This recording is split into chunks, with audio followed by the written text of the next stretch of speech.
Noong December 7, 1975, sinalakay ng Indonesian Army ang East Timor sa rasong anti-colonialism at anti-communism at para ibagsak ang Fretilin regime sa East Timor na siyang nagpatalsik sa mga Portuges sa lugar. Ito ang kwento ng pagsalakay ng Indonesia sa East Timor, ang Operation Lotus, para babagsakin ang gobyerno ng isla at ipasailalim ito sa kontrol ng Indonesia na nagresulta sa pagsakop ng Indonesia sa East Timor bilang parte ng kanilang probinsya at pagkamatay ng napakaraming sibilyan at militar sa magkabilang side hanggang sa maging malaya ang East Timor noong 1999. Pero bago ang lahat, huwag kalimutang mag-subscribe at i-click ang bell icon para sa mga susunod na kwento dito sa Abiseth TV.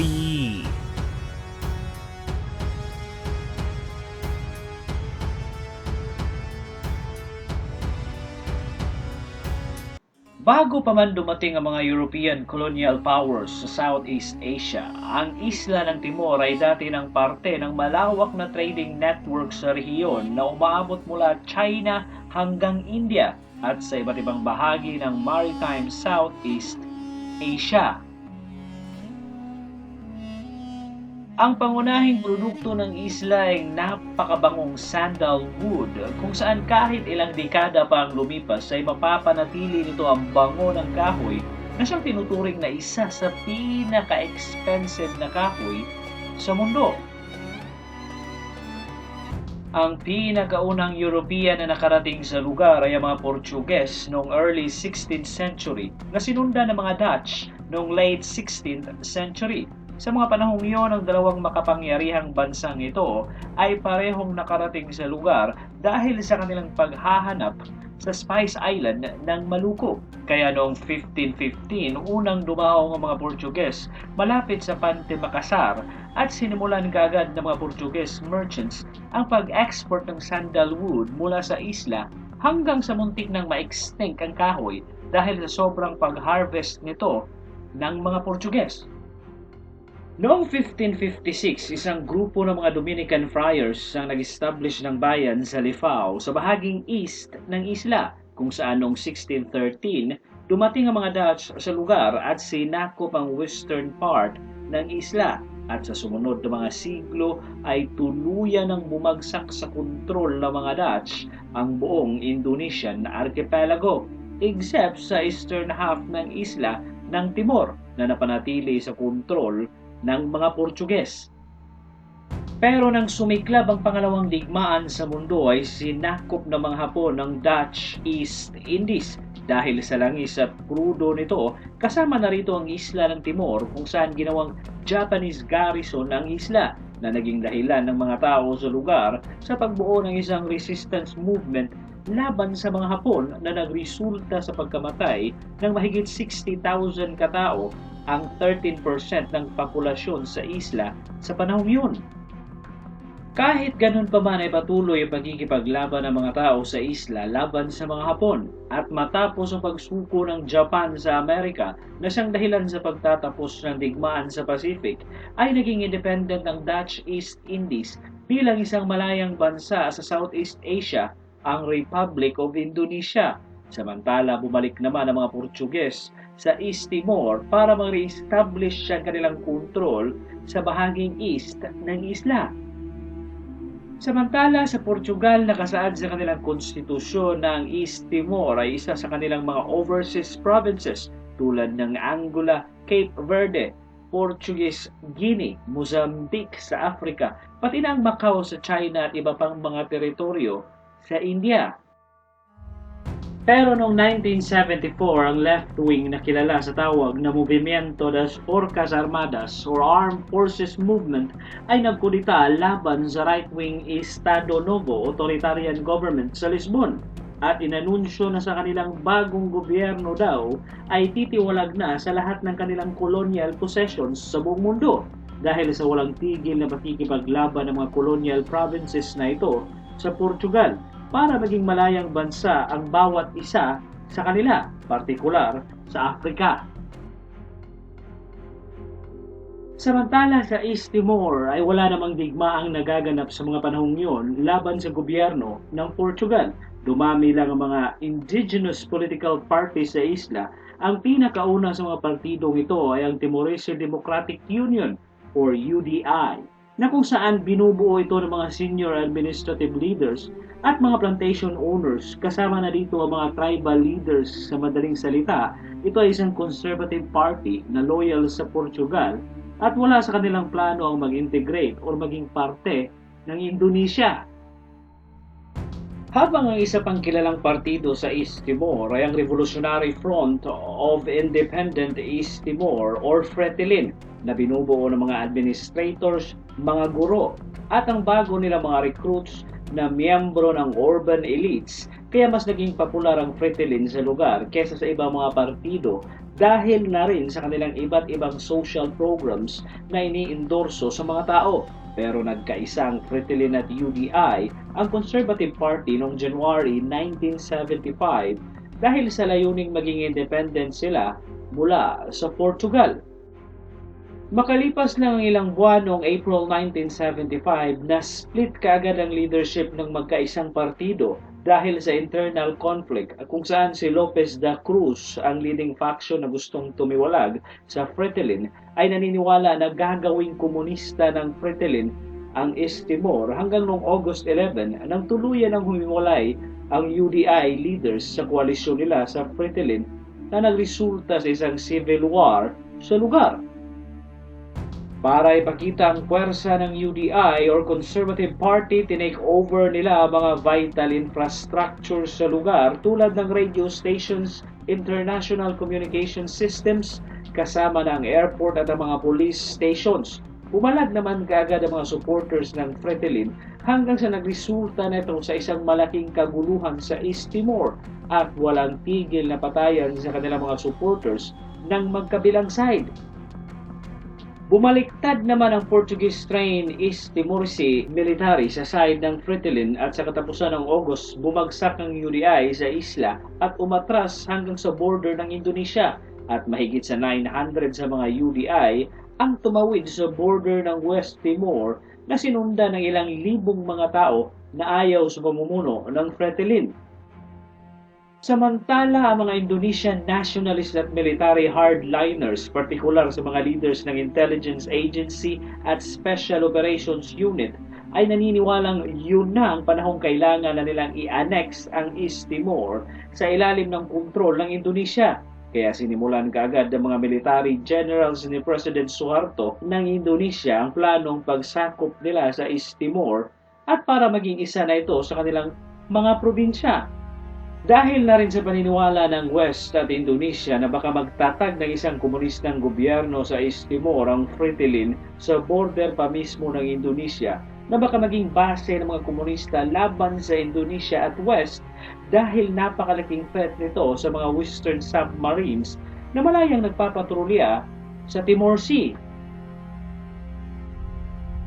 Isa pa sa mga rason ng Indonesia na kapag merong isang independent na bansa sa loob ng kanilang archipelago ay baka magdulot pa ito ng pagkakaroon ng ideyang humiwalay ang ibang mga isla sa central government ng Indonesia at baka magdeklara rin ng kanilang kalayaan na magriresulta sa pagkawatak-watak ng Indonesia, kaya nakakuha ito ng malaking suporta sa mga Western countries dahil may punto naman talaga ang Indonesia. Ang tatlong pinakarason talaga ng Indonesia at ng presidente nitong si Suharto sa kanilang gagawing invasion sa East Timor ay una, para maiwasan ang negative example ng isang independent na probinsya. Pangalawa, magkaroon sila ng access sa mataas na estimate na kikitain ng langis at natural gas na nasa ilalim ng Timor Sea. Pangatlo ay dahil sa pagbagsak ng South Vietnam at gusto ng Indonesia na maging major military partner ng US sa Southeast Asia. Noong December 7, 1975, nagsimula ang invasion ng Indonesia sa East Timor na tinawag nilang Operation Lotus at pinakamalaking military operation na ginawa ng Indonesia na sinundan ng naval bombardment sa siyudad ng Delhi. kung saan dumaong ang Indonesian seaborne troops sa syudad habang tuloy-tuloy din ang pag-airdrop ng 641 sa kanilang paratroopers sa syudad kung saan umabot sa 6 na oras ang bakbakan sa unang araw ng pag-atake ng Indonesia. Noong December 10, sinundan ito ng second invasion ng Indonesia kung saan nakuha nilang isa sa pinakamalaking bayan ng East Timor, ang Buakaw. At sa araw ng Pasko, mahigit sa 10,000 hanggang 15,000 na mga sundalong Indonesian ang dumaong sa syudad ng Likisa at Maubara. Sa buwan ng April 1976, meron ng mahigit sa 35,000 na sundalo ang Indonesia ang nasa East Timor. Di pa kasama rito ang 10,000 troops na reserve na nag-aantay lang ng order sa border ng Indonesian West Timor. Sa katapusan ng taon, mahigit sa 10,000 Indonesian troops ang siyang nag-occupy sa mga syudad at sa Delhi at mahigit sa 20,000 troops ang nakadeploy sa iba't ibang bahagi ng East Timor. Dahil sa dami ng sundalo ng Indonesia na nasa East Timor, walang magawa ang puwersa ng Flintilin, ang Falintil troops, kundi ang iwan ng kabihasnan at lumipat sa mga bulubunduking parte ng lugar kung saan doon sila nagsimula sa kanilang guerrilla laban sa mga Indonesians. Habang sa mga syudad ay nagsimula na ring patayin ng mga Indonesian troops sa mga East Timorese, kung saan nakapag-broadcast pa ang Flintilin sa isang radio station at nananawagan ng tulong sa international community na ang pwersa daw ng Indonesia ay pinagbababaril ang mga kababaihan, mga bata sa kalsada at lahat daw sila ay mamamatay na. Pero totoo naman talagang niransak ng Indonesia ang syudad ng Delhi at pinagpapapatay ang mga Chino sa syudad kasama ng mga Timorese civilians. 500 Chinese migrant kaagad ang pinatay nila sa unang araw pa lang ng invasion. Dahil sa pag-advance ng Indonesian troops, iniwan ng mga East Timorese ang bayan at syudad, partikular sa mga coastal areas, para mamundok sa interior ng isla. Kahit pa man na meron ng 2,500 ang Falintil forces na dating Portuguese Colonial Army, ay well-equipped ito at suportado ng Portugal. Kaya nahihirapang mag-advance sa mga bulubunduking bahagi ng isla ang Indonesia. Kaya nakasentro lang ang pagkontrol ng Indonesia sa mga major towns at villages tulad ng Delhi, Buakaw, Aliu at Same. At sa mga taong 1977 na stalemate na ang labanan at tuluyan ang nahinto ang pag-advance ng Indonesia. Kasabay nito ang pag-ulan ng batikos sa international media sa mga kabutalang ginagawa ng mga Indonesian troops sa mga tao sa East Timor. Para tapusin ang digmaan, ang order ang Indonesia ng missile firing patrol boats sa Amerika, Australia, the Netherlands at South Korea, Taiwan, pati na ang pagbili nito ng submarino sa West Germany. Sa buwan ng February 1977, nakatanggap ng 13 OV-10 Bronco aircrafts ang Indonesia mula sa Rockwell International Corporations sa tulong ng US government Foreign Military Aid Sales Credit. Kahit ganun pa man ay hindi pa rin madaling talunin ng mga Flintilin sa bundok ng East Timor. Sa mga taong 1975 hanggang 1978, simula ang pag-atake ng Indonesia ay umabot sa 2,000 ang casualties ng Indonesia sa labanan at napakaraming casualties sa side ng mga East Timorese na karamihan ay mga sibilyan. Tumagal pa ng ilang dekada ang pananakop ng Indonesia sa East Timor sa pamumuno ng kanilang presidenteng si Suharto.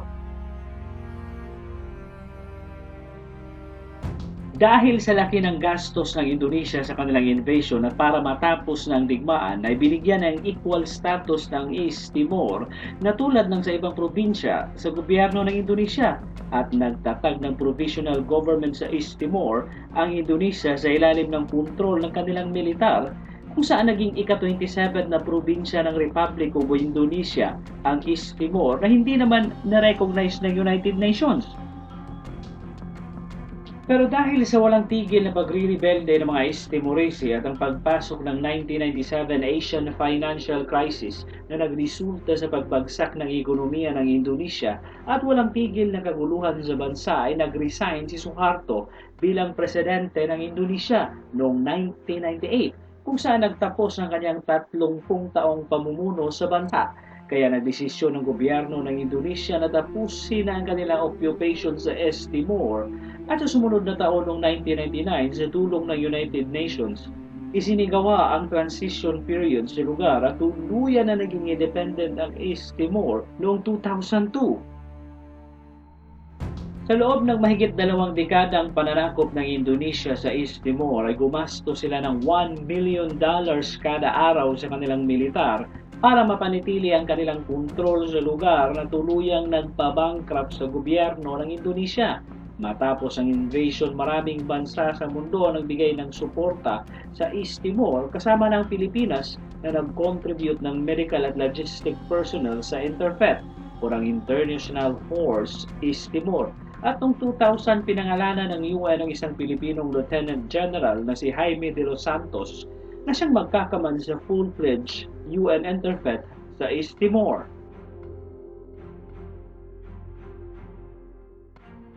Hanggang dito na lang at huwag kalimutang mag-subscribe dito sa ABICET TV para sa mga susunod na kwento.